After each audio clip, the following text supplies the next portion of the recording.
السلام عليكم ورحمة الله وبركاته.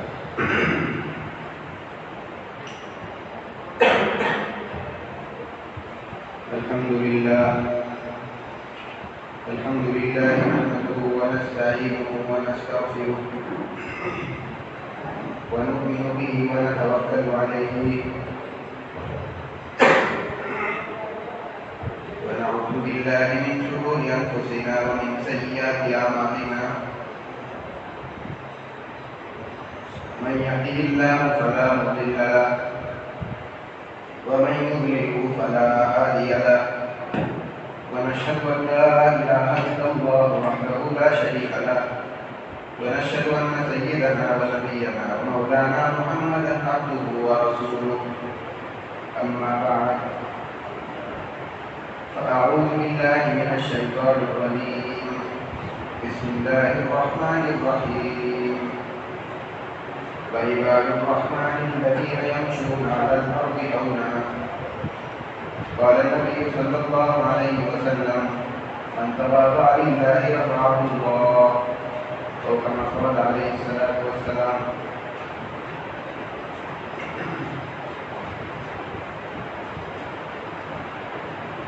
حضرات سامعین کرام،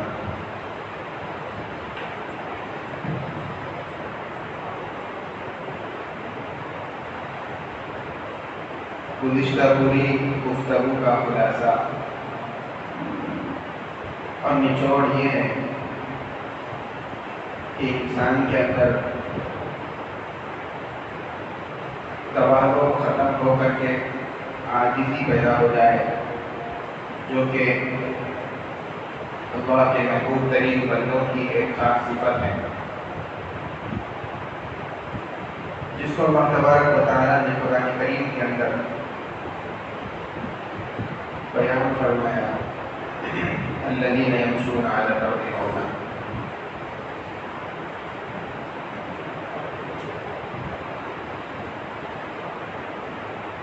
انسان کے اندر تواضع اس وقت پیدا ہو سکتا ہے جبکہ آدمی اپنے اندر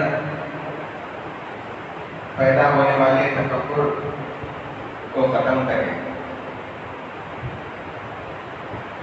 تکبر کو ختم کرنے کے لیے یہ جاننا نہایت ضروری ہے کہ تکبر کن چیزوں سے پیدا ہوتا ہے، تاکہ ان اسباب پر روک لگائی جائے اور ان سے بچا جائے. بچنے کے نتیجے میں آدمی کے اندر تکبر کا پیدا ہونا ختم ہوگا اور تواضع کی صفت پیدا ہوگی.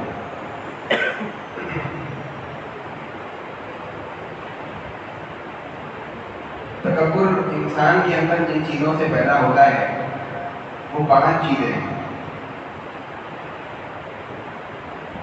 انسان 5 چیزوں پر تکبر کرتا ہے. یا تو حسب و نسب کی بنیاد پر تکبر کرے گا، یا قوت کی بنیاد پر تکبر کرے گا،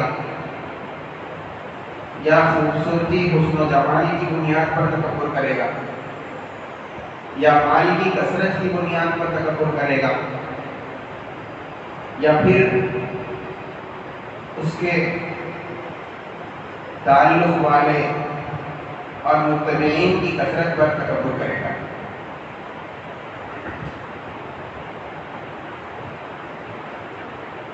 حسب و نسب کی بنیاد پر تکبر کرنا یہ پہلا سبب ہے. اعلیٰ حسب و نسب رکھنے والا آدمی اپنے سے کمتر حسب و نسب رکھنے والے آدمی پر تکبر کرتا ہے، اس کو حقیر نگاہوں سے دیکھتا ہے، اس کو ذلیل سمجھتا ہے. اگرچہ کہ وہ معمولی آدمی علم عمل کے اندر تقوی کے اندر اس آدمی سے بڑا ہوا کیوں نہ، اور اس کے تکبر کا اور اس کا تکبر اس حد تک بڑھ جاتا ہے کہ وہ اس آدمی کو، معمولی حسب و نسب رکھنے والے آدمی کو، غلام اور نوکر سمجھنے لگتا ہے. نتیجتاً اس کے ساتھ کھانے پینے میں، اٹھنے بیٹھنے میں عار محسوس کرتا ہے اور کراہیت محسوس کرتا ہے، اور زبان سے ایسے ایسے الفاظ اس کے لیے استعمال کرتا ہے، مثلا تو کون ہے، تیرے پاس کیا ہے، تیری کیا حیثیت ہے، میں تو جیسے آدمیوں کو منہ نہیں لگاتا، اس طرح کے الفاظ استعمال کرتا ہوں۔ تکبر یہ انسان کے نفس کی ایک رگ ہے جو ہر صاحب نسب کے نفس میں موجود ہوتی ہے۔ جب وہ آدمی غصے میں آتا ہے تو وہ رگ بھڑکنے لگتی ہے اور اس کی بصیرت کا نور بجھ جاتا ہے، جس کے نتیجے میں وہ اپنے نسب کا حوالہ دے کر کے ایسی ایسی باتیں کہتا ہے جو کہ ایک کمزور اور ضعیف انسان کے لیے زیر پہنچے۔ حضرت ابو ذر رضی اللہ تعالیٰ عنہ فرماتے ہیں، حضور پاک صلی اللہ علیہ وسلم کی موجودگی میں ایک مرتبہ حضرت ابو ذر رضی اللہ تعالیٰ عنہ کا کسی سے جھگڑا ہو گیا۔ حضرت ابو ذر رضی اللہ تعالیٰ عنہ غصے میں آ کر کے اس شخص سے ایک جملہ کہہ دیے، ابن الاسود، او کالی کے بیٹے۔ حضور پاک صلی اللہ علیہ وسلم نے جب یہ الفاظ سنے تو آپ نے فرمایا کہ پلے دونوں کے دونوں برابر ہیں، کسی سفید فام عورت کے بیٹے کو کسی سیاہ فام پر کوئی فضیلت نہیں۔ حضرت ابو ذر رضی اللہ تعالیٰ عنہ فرماتے ہیں کہ جب میں نے یہ الفاظ سنے تو میں اس آدمی کے قدموں میں لیٹ گیا اور اس سے کہا کہ اپنے پیر کو میرے رخسار پر رکھ دیا اور اس کو روندا۔ غور کیجیے حضور پاک صلی اللہ علیہ وسلم نے ان کو ان کی غلطی پر کیسے متنبہ فرمایا۔ حضرت ابو ذر رضی اللہ تعالیٰ عنہ گورے ہونے کو اپنے لیے فضیلت اور برتری کا سبب سمجھ رہے تھے، جس پر حضور پاک صلی اللہ علیہ وسلم نے ان کو بتلایا کہ گورا ہونا، گورے آدمی کو کسی کالے آدمی پر کوئی فضیلت نہیں ہے، بلکہ دونوں کے دونوں برابر ہیں۔ رنگت کی وجہ سے کوئی فضیلت آدمی کو حاصل نہیں ہو سکتی۔ آدمی جو نسب کی بنیاد پر تکبر کرتا ہے، حقیقت میں وہ اپنے آبا و اجداد کے کمالات پر تکبر کرتا ہے۔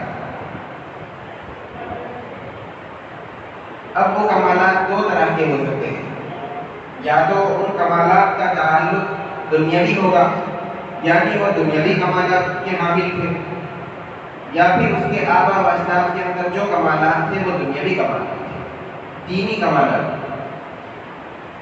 اب اگر وہ دنیاوی کمالات کی بنیاد پر تکبر کر رہا ہے تو اس آدمی کو خود یہ پتہ نہیں ہے کہ اس کے آبا و اجداد ان کمالات کی بنیاد پر جنت میں گئے ہیں یا جہنم میں گئے، ان کا انجام کیا ہوا، کامیاب ہوئے یا ناکام ہوئے، اس کو خود معلوم نہیں۔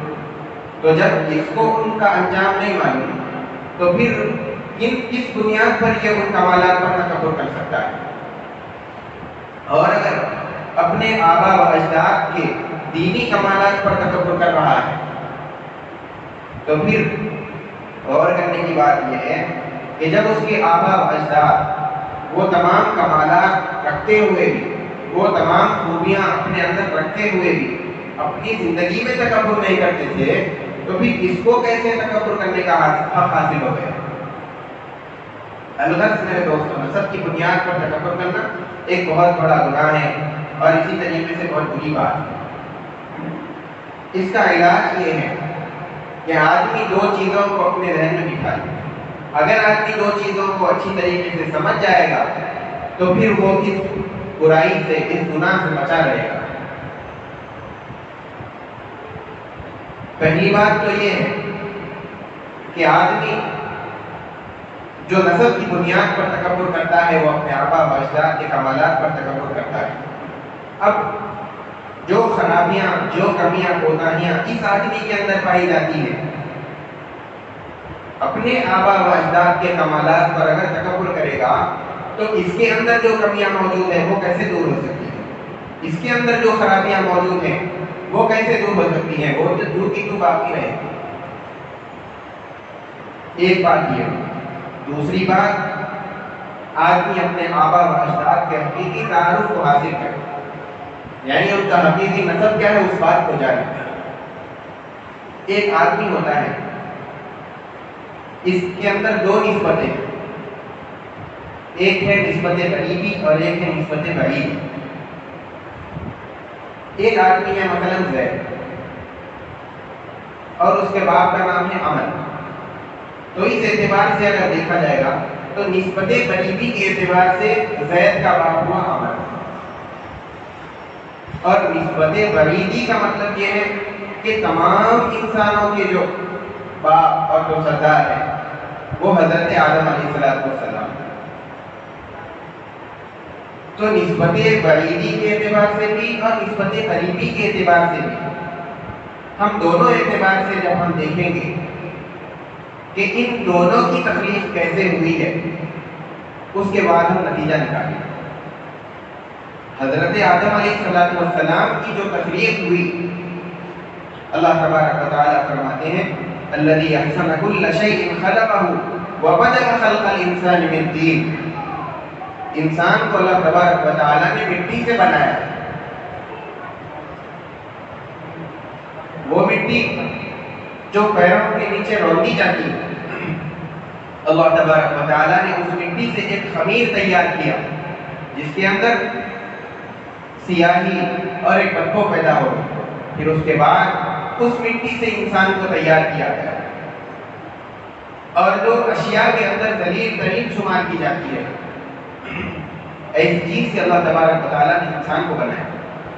یہ تو نسبت بعیدی کے اعتبار سے ہو گیا آدم علیہ السلام کی تخلیق۔ اب نسبت قریبی کے اعتبار سے دیکھا جائے کہ اس کا جو باپ ہے وہ کس چیز سے بنا ہے، تو وہ تو جیسے تمام انسان بنتے ہیں ایک ناپاک قطرے سے وجود پایا ہے اور اس دنیا کے اندر آیا، تو جب نسبت بعیدی کے اعتبار سے بھی وہ ایک حقیر ترین چیز سے پیدا ہوا ہے، نسبت قریبی کے اعتبار سے بھی ایک ناپاک قطرے سے پیدا ہوا ہے۔